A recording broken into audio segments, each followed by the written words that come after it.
Magandang hapon po mga ka-recap. Maligayang pagbabalik po sa ating channel. Ngayong araw po ay atin namang ipagpatuloy ang nag-iinit na laban ni Pedro at disciple Simon Cageo. Matapos nga na malaman ni Pedro na si Cageo ay may lahi ng toxic leopard cum, ay agad itong nag-ingat at hindi basta-basta lumapit kay Cageo. Ang dugo ni Cageo ay punong-puno ng acid na kayang tunawin kahit ang bakal na kadena. Habang naglalaban ay iniisip ni Pedro na hindi siya mananalo laban kay Cageo kung hindi niya mapipigilan ang lason sa dugo nito. Ano daw kaya ang pwede niyang gawin para matalo si Cageo? Sinipa ni Cageo si Pedro kaya tumilapon ito at napunta sa storage room. At doon ay hindi niya inaasahan na makakaisip siya ng ideya paano matalo si Cageo. Nakakita siya ng mop at mga chemical na panlinis. Sinabi ni Cageo na kung sasabihin daw ni Kim Sun-go kung nasaan si Pedro ay papatayin niya ito nang hindi nasasaktan. Pero nalito siya nang kinuha ni Sun-go ang mop. Akala ni Cageo ay nagbibiro lang ito. Pero sinabi ni Pedro na kabaligtaran ito nang iniisip niya. Simula ngayon ay seryosong lalabanan na niya si Cageo.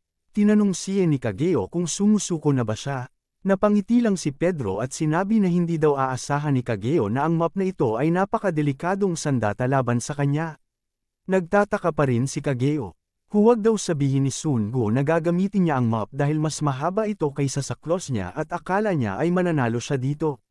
Ayon naman kay Kim Sun-go ay malalaman lang ito ni Cageo kapag nasubukan na nila. Hindi daw ito uubra sa kanya, sagot ni Cageo. Natawa lang si Pedro at inulit ang sinabi na malalaman lang nila ito kapag nasubukan na. Hindi naman mapakali si Cageo at iniisip kung ano ang pwedeng magawa ni Sun-go gamit ang mop lang. Pero hindi na daw ito mahalaga. Sigurado siyang kinakalkula ni Sun-go ang kanyang galaw na gagawin. Napansin niya rin na parang merong kakaiba sa mop. Habang nag-iisip siya ay inistorbo siya ni Sun-go. Mamamatay daw si Sun-go kakahintay sa kanya. Biglang sunod-sunod na inatake ni Sun-go si Cageo gamit ang mop. Hindi makalapit si Cageo. Tama nga siya na gagamitin ni Sun-go ang haba ng mop para hindi siya makalapit. Napakabilis din ng mga atake niya na hindi siya makakita ng opening. Kung ganoon daw ay isasakripisyo niya ang depensa niya para makalapit. Hindi siya natatakot matamaan ng mop. Pero kapag natama naman niya si Sun-go ay siguradong mamamatay ito. Sa isang iglap ay hindi inaasahan ni Cageo ang nangyari. Napangiti lang si Pedro. Nakahuli na naman daw siya ng malaking isda. Nahuli ni Pedro ang claws ni Cageo gamit ang mop. Iniisip ni Cageo kung ano daw ang ginagawa niya. Tila nakapulupat ang mop sa mga kamay ni Cageo. Sinabi ni Pedro na sa wakas ay nahuli niya na rin ito. Sumuko na lang daw siya dahil wala namang magagawa ang isang nahuli na. Galit na galit si Cageo at sinabi na kaya niya namang sirain ito. Kahit ilang mop pa daw ito ay tatadterin niya ito ng pinong-pino. Bigla niyang sinipa si Pedro. Sinabi ni Cageo na nadismaya daw siya dahil humantong sa paggamit ng tricks si Sun-go. Sinabi din ni Sun-go na nadismaya siya kay Cageo dahil minamaliit siya nito ngayon. Hindi pa rin maintindihan ni Cageo kung saan ang gagaling ang kumpiyansa ni Sun-go kahit alam na nitong mamamatay na siya. Bigla niyang inatake si Sun-go. Pero napatigil si Cageo at biglang bumagsak pagkatapos niyang gumalaw. Tinanong siya ni Pedro kung nadulas o napatid daw ba siya. Nahihirapan si Cageo tumayo. Ano daw ang ginawa niya? Tanong niya kay Sun-go. Pati ang mga braso at kamay niya ay parang umuusok. Ayon kay Pedro, nakakatakot daw ang abilidad at kakayahan ni Cageo. Umabot sa punto na hindi rin siya makalapit sa kanya. Pero ang kanyang dugo daw ay may isang nakakamatay na kahinaan. Ang mga tao na katulad daw ni Cageo ay mayroong napaka-acidic na dugo. Ano na lang kaya ang mangyayari kapag ang dugo na yon ay mahahaluan ng kemikal na puno ng alkaline? Isang kemikal na reaksyon ang mangyayari at mawawala ang acidic na property ng dugo. Sa madaling salita, ang pinakamalakas na sandata ni Cageo na ipinagmamalaki niya ay wala ng kwenta. Hindi makapaniwala si Cageo na nahulog siya sa patibong ni Sun-go. Ang mop na yon ay isang trick para basain si Cageo ng detergent na puno ng alkaline. Pero sinabi ni Cageo na kahit wala ang kakayahan ng dugo niya ay kakayanin niya pa rin ito. Pero bigla siyang napatigil nang may narinig itong boses. Ang Sword Ghost. Sumisigaw ang Sword Ghost na siya mismo ang papatay kay Sun-go. Sinabi ni Sun-go sa Sword Ghost na kung gusto pa daw niyang mabuhay ay mas mabuting umatras na ito. Nanghihina na pero pilit pa rin na lumalapit ang Sword Ghost. Hanggang sa ito ay bumagsak. Sinalo siya ni Kageo. Sinabihan na siya ni Kageo na manatili sa bangka at hintayin lang siya doon. Bakit pa siya pumunta dito? Mas lalong lalala ang kondisyon niya. Pilit na sinasabi ng Sword Ghost na kailangan siya ang tatapos kay Sungo at kay Pedro. Nangako daw sila sa isa't isa na pagkatapos nito ay sabay silang aalis. Pero sinabi ni Kageo na siya mismo ang gagawa nito at siya rin ang tatapos kay Pedro. Biglang nahimete ang Sword Ghost at pilit itong ginigisi ni Kageo. Bakit ganito na lang kaya ang pag-aalala ni Kageo sa Sword Ghost? Sa nakaraan, matagal na hinanggad ni Kageo ang mundo sa labas ng Wonder and Ghost Blade. Siguro ay matatanggal ang mabigat na pasanin sa kanyang pakiramdam kapag nakalabas siya. At lahat ng mga masters na nananakit sa kanya ay mawawala na. Pero, may isang dahilan kung bakit hindi siya makaalis. Ang batang Sword Ghost, si Yuka. Bata pa lang ay malapit na siya kay Kageo at parating binibigyan siya nito ng bulaklak. Gusto ng batang si Yuka ang amoy ng bulaklak na ibinibigay niya kay Kageo. Para kay Kageo, ang amoy ng bulaklak ay nagpapagaan sa pakiramdam niya.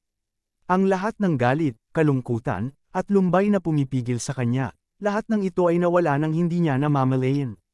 Parating tinatawag ni Yuka si Kageo na kuya pero sinasabi ni Kageo na huwag siyang tawaging kuya. Isang araw ay nahuli ng isang katiwala ng Wonder and Ghost Blade si Yuka na nasa labas kasama si Kageo. Pinagbabawalan si Yuka na lumabas dahil delikado ito. Mas lalo pang nagalit ang katiwala nang tumangging umalis si Yuka sa tabi ni Kageo at tinawag niya pa itong kuya. Pagdating sa mansyon ay binugbog ng katiwala si Kageo. Ang lakas daw ng loob niya na hawakan si Yuka gamit ang kanyang mga maruruming kamay. Lahat ito ay nakikita ni Yuka. Hindi alam ni Kageo kung ano ang dahilan, siguro ay dahil sa kanyang dugo na may sumpa kaya hindi niya maaaring mahawakan si Yuka, o dahil sa may dugong noble siya. Simula sa araw na yon, napagtanto ni Kageo na hinding-hindi na niya pwedeng tawirin ang humaharang sa kanilang dalawa dahil sa kanyang dugo. Lumipas ang mga panahon at patuloy na inihahanda ng mga senior si Yuka sa pagiging Sword Ghost at tagapagmana ng kanilang angkan. Habang si Kageo ay patuloy na nananatili sa anino ni Yuka. Sa tuwing kaarawan ni Yuka ay nakakatanggap ito ng maraming regalo kabilang na ang mga pabango. Lahat ng mga pabango ay mamahalin at napakabango. Si Kageo naman ay nakatingin lang sa malayo at hindi maibigay ang mumurahing pabango na gustong-gusto niya ibigay kay Yuka. Natutunan ni Kageo na itago at itapon ang kanyang nararamdaman sa tuwing kaarawan ni Yuka. Dahil ang 800 yen na pabango ay hindi nababagay sa noble na katulad niya. Pero ang masayahing Yuka ay nagbago simula nang mangyari ang insidente. Isang gabi ay inambush ng Yamato Gumi Clan ang Wonder and Ghost. At ito ay gamit ang kanilang mga baril. Pilit na tinago ni Kageo si Yuka habang tinatadtad ng mga bala ang kanyang angkan. Itinakas ni Kageo si Yuka at nagtago. Matapos ang gabing yon ay tuluyan ang nagbago si Yuka. Walang tigil sa pag-iensayo si Yuka at ito ay para mapaghigantay ang kanyang pamilya. Sa tuwing nagkakasakit siya ay si Kageo ang nasa tabi niya para mag-alaga. Patuloy na naghanda si Yuka para makapaghigantay at wala siyang magawa kung hindi panuorin ito. At makalipas ang ilang taon ay tagumpay nga nakaganti si Yuka sa kanyang mga kalaban. Gamit ang espada ni Yuka at ang dugo ni Kageo, tinalo nila ang 2,000 katao at walang iniwan na bakas.